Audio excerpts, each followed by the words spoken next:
menyampaikan terima kasih kepada Lembaga Kesehatan Nahdlatul Ulama yang telah mengadakan di hari yang ke-13 ini.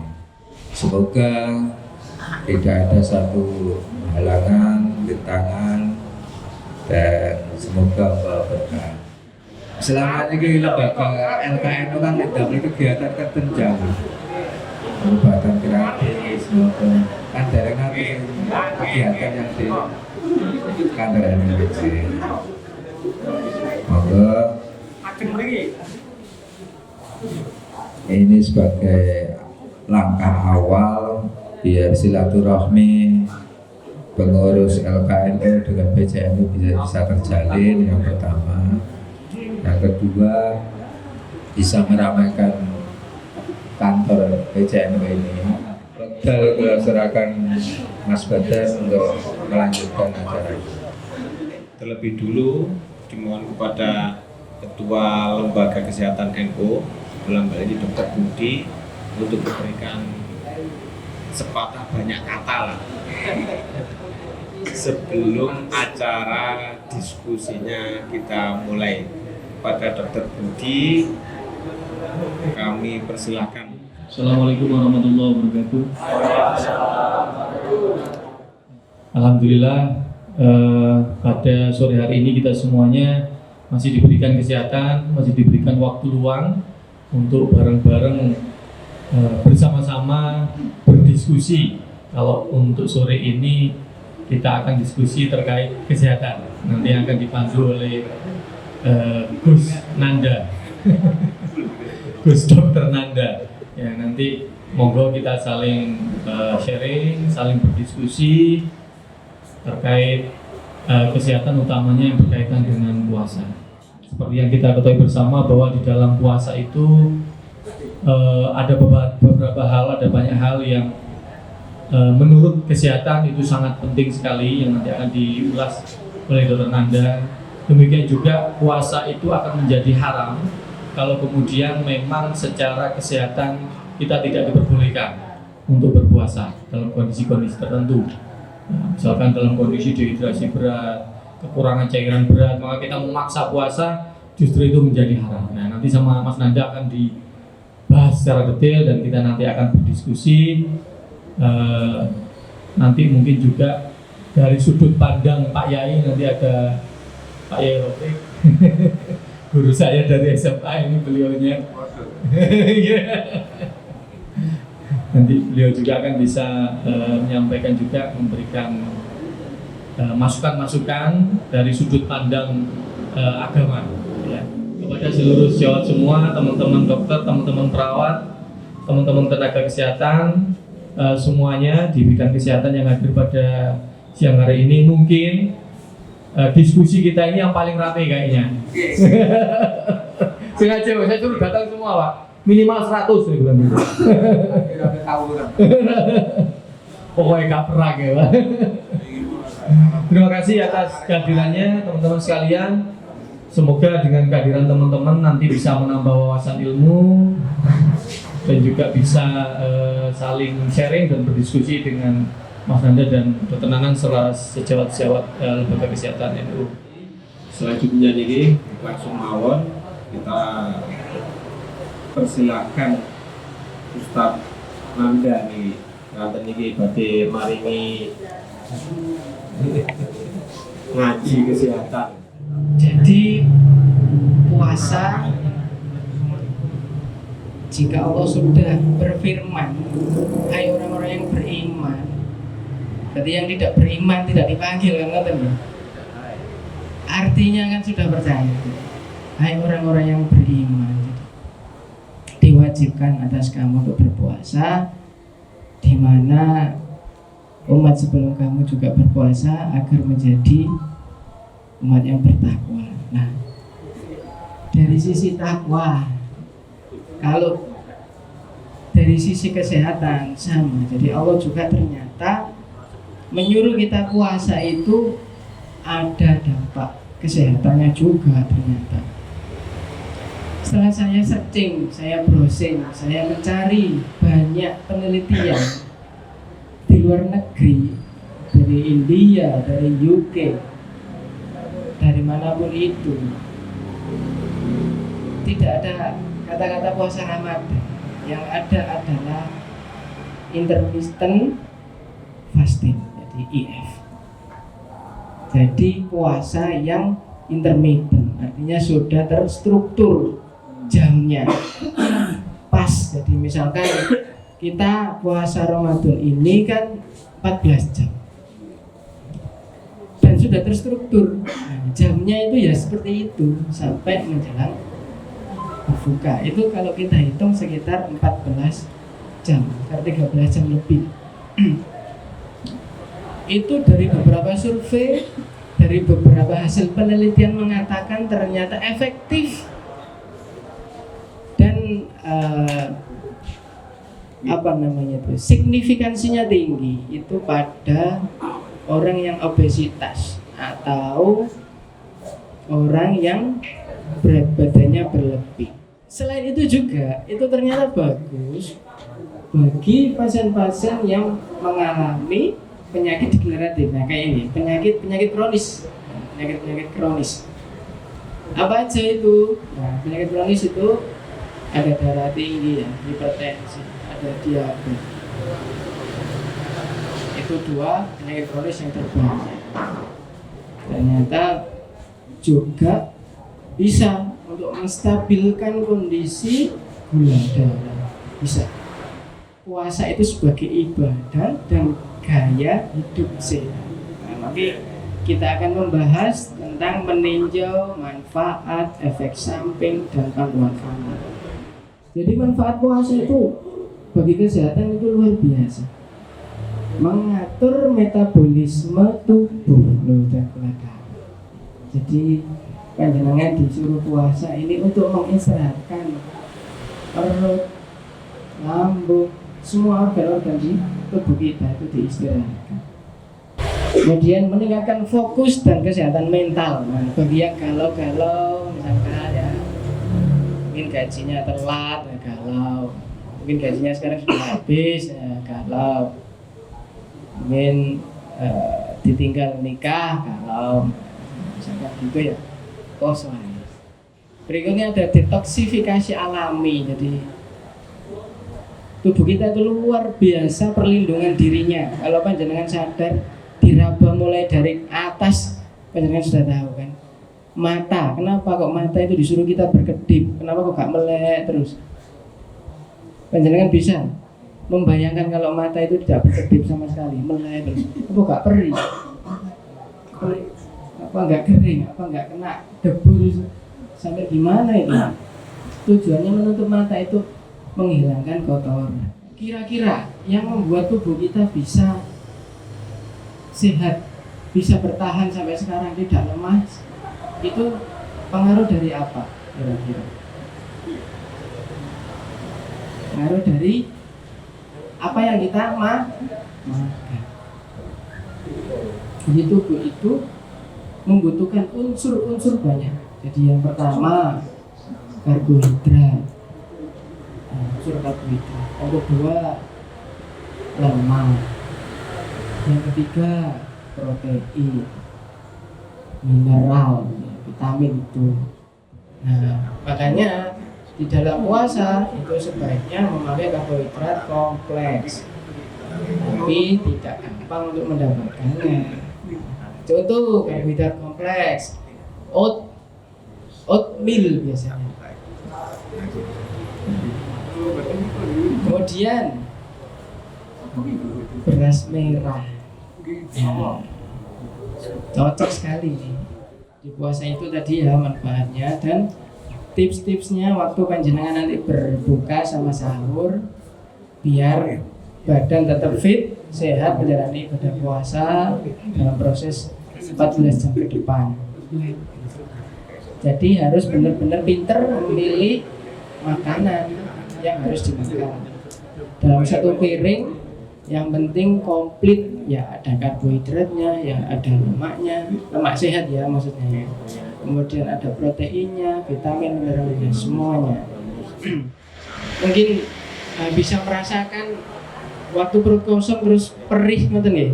Ada yang ngoten? Kondisi perut perih.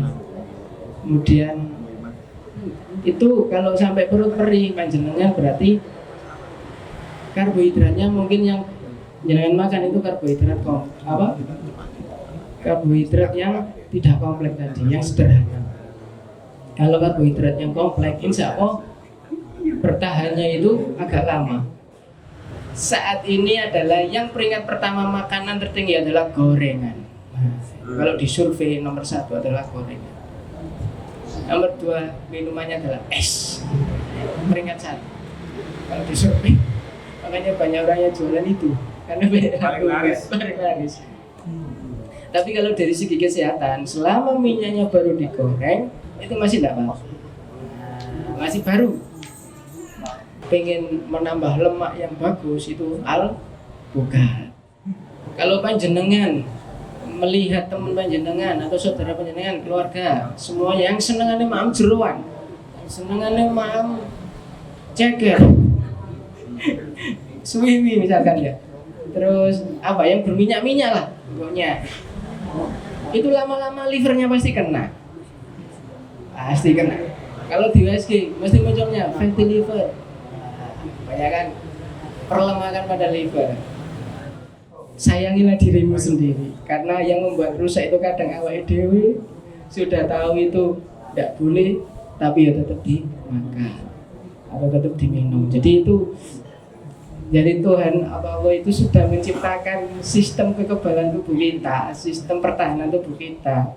Itu juga ada batasnya, teman-teman semua. Ada batasnya. Jadi buah cerminyak terus sawanten terus ya maren. Mungkin sekali 2 kali tubuh kita masih bisa untuk menahannya itu. Tapi lama-lama pasti jebol pertahanannya itu. Pasti jebol. Yeah. Termasuk kopi, saya dulu pencinta kopi. Iya. Tapi kok semakin kesini saya kok muntah. Kena kopi ternyata muntah ya. Ya Allah, aku gitu kenapa? Ya mungkin pertahanan lambung saya sudah tidak kuat. Jadi ya mau tidak mau ya saya harus libur. Apakah saya stop 100%? Ya tidak. Saya sekali-kali juga dapat kopi. Karena kopi itu ternyata menurut penelitian juga bagus untuk jantung. Yang penting tidak berlebihan. Yang tidak dianjurkan berpuasa itu orang-orang yang menderita diabetes tipe 1. Diabetes itu ada 2 tipe 1 sama tipe 2. Kalau tipe 1 tidak dianjurkan karena memang sudah yang rusak itu adalah sudah organ pankreasnya sudah rusak. Sudah berat. Biasanya ini juga akan menyerang orang-orang masih anak-anak. Ibu hamil atau menyusui, itu tidak dianjurkan untuk berpuasa. Tapi kalau pengen berpuasa, saran saya itu di trimester 2 atau trimester 3. Jangan trimester 1. Trimester 1 itu usia kehamilan 3 bulan ke bawah. Trimester 2 4 sampai 6. 7 sampai 9 trimester 3. Kalau mau aku pokoknya kosong. Kadang-kadang ya ibu-ibu hamil. Nah, disarankan di trimester kedua sama ketiga. Dan itu pun harus ada syaratnya juga. Syaratnya adalah cek HB-nya, cek tensinya. Jangan sampai kamu puasa tapi janinmu sing bermasalah. Bahaya. Jangan sampai. Makanya perlu konsultasi. Berikutnya yang ada gangguan makan, gangguan makan ini sebelum tidak usah puasa. Berikutnya sistem imun yang lemah, contoh orang yang penderita kanker atau yang kena HIV. Kalau puasa dinyatakan memang untuk sehat, itu saya sudah buktikan. Tapi saya juga tanyanya gini, apakah asam lambung ini memang tidak pernah bisa sembuh? Jadi ketika kalau penyakit-penyakit yang lain misalnya diobati kan bisa sembuh kan. Tapi kalau asam lambung itu mesti suatu saat itu mesti kumat. Jadi kena gorengan sedikit juga kumat.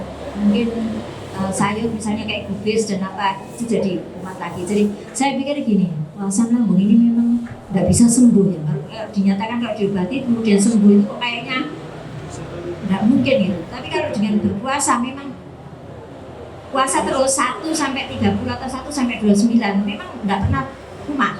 Tapi begitu lebaran kan sudah makan. Ya saya udah kuat, saya kalau disuruh puasa lagi itu. Jadi kalau puasa ya puasa terus gitu aja. Kalau pakai buka ya mesti jelas kumatnya lagi. Gitu. Kemudian yang kedua, apa bedanya mah asam lambung dan HERT? Apa bedanya? Terima kasih. Banyak yang bertanya seperti itu memang Bu ya. Asam lambung ini sebenarnya bisa berhenti nggak sih? Bisa sembuh esok. Jadi saya kasih tahu kalau tubuh kita itu setiap hari pasti memproduksi asam lambung. Asam lambung itu ada fungsinya teman-teman. Ya, lambung. Di dalam lambung itu akan memicu keluaran asam lambung itu pasti tiap hari. Tiap hari itu pasti akan diproduksi asam lambung itu. Fungsinya apa asam lambung itu? Untuk memecah makanan yang kita makan. Nah itu loh. Nah saya yang menghancurkan makanan apa dalam tubuh kita? Kalau waktu di lambung, ya asam lambung itu. Jadi yang mau keras, dilembut, akhirnya itu tadi dipecah, sebagian jadi glukosa, jadi energi, sisanya disampaikan di liver, ya, jadikan cadangan lemak di sana untuk menjadi energi kita. Selanjutnya kalau seandainya glukosa kita habis, ambilnya di sana biar kita tetap fit, tetap sehat. GERD itu Bu, ya GERD itu asam lambungnya yang sudah berlebihan itu naik ke atas karena di atasnya lambung dikit itu ada yang namanya cincin Bu. Nah cincin ini sebenarnya tidak boleh dibuka, boleh dibuka waktu makanan masuk toh. Nah kalau di asam lambungnya itu berlebih, jebol ini. Nah cincinnya itu sampai jebol akhirnya naik ke atas. Ya akhirnya yo kendu lah, kendu. Cincinnya itu kendu. Akhirnya dada terasa panas, mulut terasa kecut. Akhirnya dada panas, sambat sesek. Padahal itu bukan dari paru-parunya, itu dari GERD-nya. Ya itu GERD. Tapi kalau gastritis biasa itu memang di lambung aja. Ya, masalahnya hanya di perut, di gaster aja, gitu. Nah, asam lambung itu setiap hari diproduksi Bu. Makanya itu, nah panjenengan nek puasa kan maknya dijaga, jamnya dijaga, intermittent tadi loh, struktur, maknya dijaga betul. Nah waktu lebaran, los lali maneh, yuk lepet. Wah, lah yo lodeh, sembarang masuk. Luka mana? Ya, seperti itu. Kadang kita itu puasa itu disuruh untuk menahan waktu hari raya wis gak iso ditahan. Gitu. Pertanyaannya apakah penyakit itu bisa sembuh? Lihat, gak ada penyakit yang gak bisa sembuh. Tetap bisa sembuh. Dulu ada yang jadi pedoman. Kalau jenengan boten kumat selama 3 minggu, itu tanda-tanda ada penyembuhan. Bagaimana untuk menjaga kelanjutannya? Ya, jangan sampai makan yang merangsang produksi asam lambung, misalnya makan pedas, kecut, minum kopi, pokoknya makanan, minum teh sebelum perut terisi sudah minum teh. Itu tuh membuat rangsangan asam urat meningkat. Ini yang harus kita jaga. Jadi sebetulnya puasa itu kalau dilihat dari nilai-nilai hidup, jadi dampak puasa itu ada nilai ubudiyah, ada nilai hidup. Di antara nilai hidupnya tambah sehat jasmaninya, tambah sehat rohaninya. Kalau dia pikirannya tenang, mungkin ya sakit-sakit itu berkurang. Nah, bisa terjadi pada saat hari raya itu mungkin pikirannya itu makan sudah ngawur, dampak psikosomatiknya juga ada karena khawatir terus akhirnya malah justru menimbulkan asam lambung meningkat, akhirnya terjadi sakit kembali. Sebetulnya makan diawali makan sedikit dulu. Kalau udah kelihatan baik itu makannya sedikit aja dulu, baru dilanjut. Jangan makan langsung sedikit, awal sudah banyak, tapi sedikit dulu. Mungkin 2 sendok dulu berhenti, baru nanti dilanjut. Sama dengan orang yang kalau makan sedikit muntah kena gastritis itu kan gitu.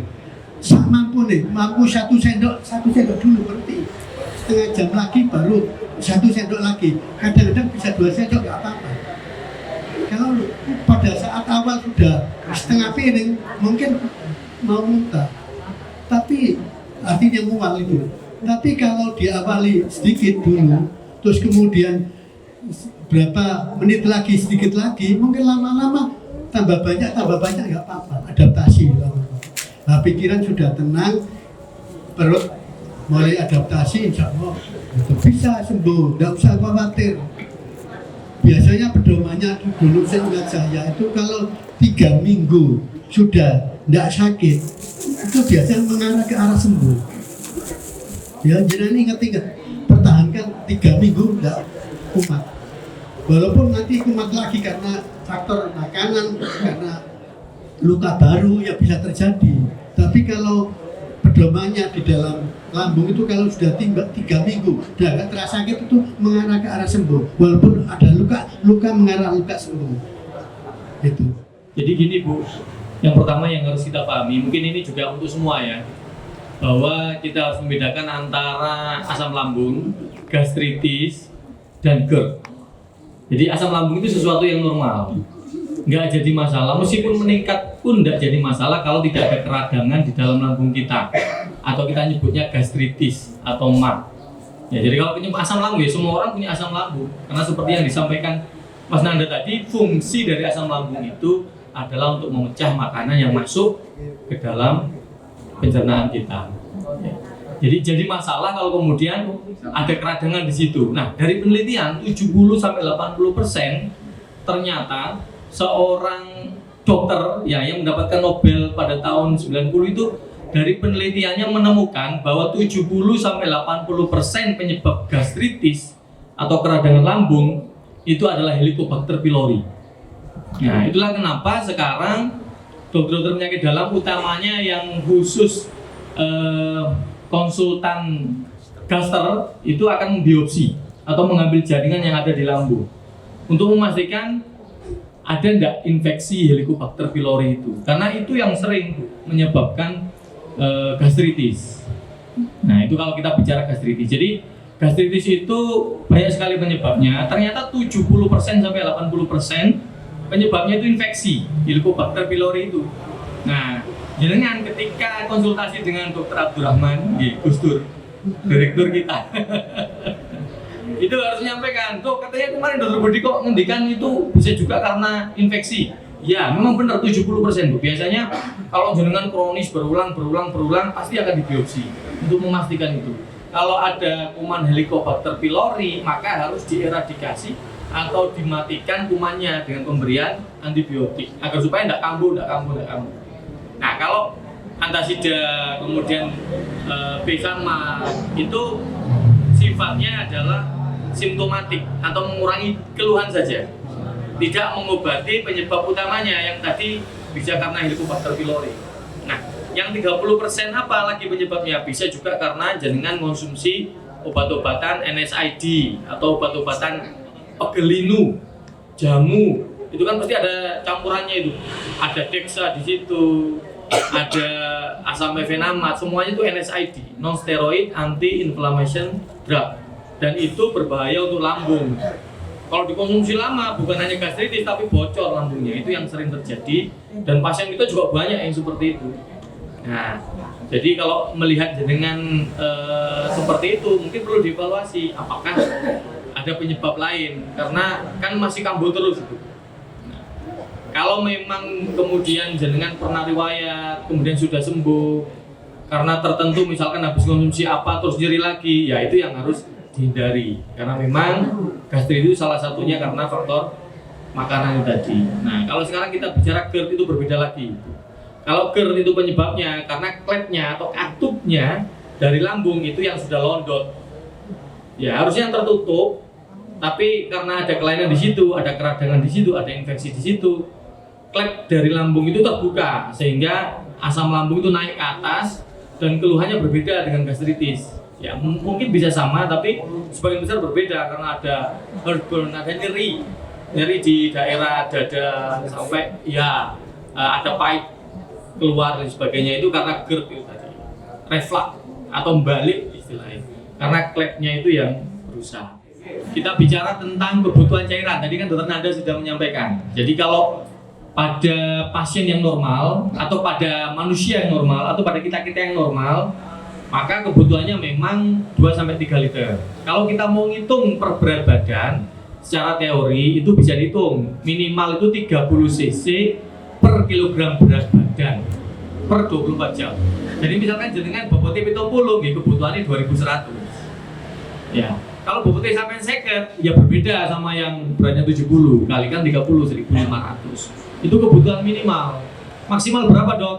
Maksimal memang kita batasi sampai 3 liter. Karena kalau terlalu banyak itu juga nanti berbahaya.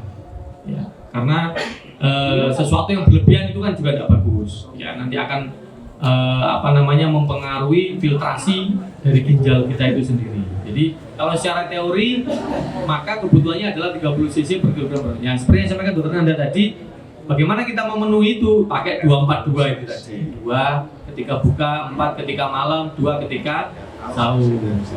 Selama ini yang terjadi, ya kalau saya nanya pasien-pasien saya yang banyak batu ginjalnya itu, mulai isu sampai sore itu ngopinya sehari 3 kali 1 cangkir lah, itu kalau kita hitung ya jelas dehidrasi itu. Kopi itu boleh karena di dalam kopi itu ada kafein, itu fungsinya antioksidan. Kalau jenengan normal, tidak ada hipertensi, tidak ada komorbiditas atau penyakit-penyakit lain, boleh, kopi itu malah bagus. Ya, dari penelitian juga orang yang sering ngopi umur harapan hidupnya 10% sampai 20% lebih tinggi daripada yang nggak sering ngopi. Tapi ngopinya jangan dibarengi sama ngerokok, berbeda lagi. Makanya saya sering ditanya pasien, "Dok, ngerokok itu boleh nggak?" Boleh, tapi dikunyah. Jangan disedot. Boleh, boleh, Bu. Boleh, silakan, Dok. Kok boleh sih, Dok? Dokter kan nggak boleh. Boleh, tapi dikunyah. Ya, nggak boleh disedot. Mau rokok nggak ditakoni dokter, itu jelas nggak boleh. Saya ingin menyimpulkan aja sedikit. Pada prinsipnya berpuasa itu menyehatkan, ya menyehatkan, karena dia mengistirahatkan organ-organ tubuh. Tapi dengan syarat, Bapak Ibu. Syaratnya apa? Puasanya nggak balas dendam. Gitu. Kalau buka semua saya tahu itu lengkap. Semua seperti dokter sampai semua masuk, artinya balas dendam juga. Itu pada prinsipnya. Jadi semua harus diatur. Yang terkenal dokter itu gerakan hidup sehat, pola hidup sehat, olahraga 30 menit, makanan gizi yang seimbang. Ya, jadi macam-macamnya, termasuk sayur, buah dan sebagainya, ikan, nasi. Kurangi garam, kurangi gula, kurangi tepung 3 putih. Itu misal sehat. Pada prinsipnya itu. Terus selanjutnya Ibu, saya jelas Ibu kalau sakit seperti itu pikiran jenengan tidak tenang. Itu jelas. Karena apa? Pikiran stres itu akan merangsang untuk memproduksi asam lambung yang berlebihan. Kalau dengan pikirannya tenang seperti Dokter Budi, Dokter Misbah, Dokter itu kan semuanya karena pikiran itu. Memang semua pikiran itu pasti ada manusia hidup. Tapi kita harus bisa melakukan keseimbangan seperti timbangan itu. Ada stres, ada yang imbangi. Al-Fatihah. Bismillahirrahmanirrahim. Alhamdulillahirrahmanirrahim. Iyyaka na'budu wa iyyaka nasta'in. Bismillahirrahmanirrahim. Allahumma shalli wa sallim ala sayyidina Muhammad. Alhamdulillahirabbil alamin. Allahumma shalli salatan tujina biha min jami'il ahwali wal afat. وتقضي لنا بها جميع الحاجات وتطهرنا بها من جميع السيئات وترفعنا بها لك على الدرجات وتبلغنا بها الشربيات من جميع الخيرات في الحياة وبعد الممات إنك على كل شيء قدير. ربنا آتنا في الدنيا حسنة وفي الآخرة حسنة وقنا عذاب النار وصلى الله على سيدنا محمد والحمد لله رب العالمين.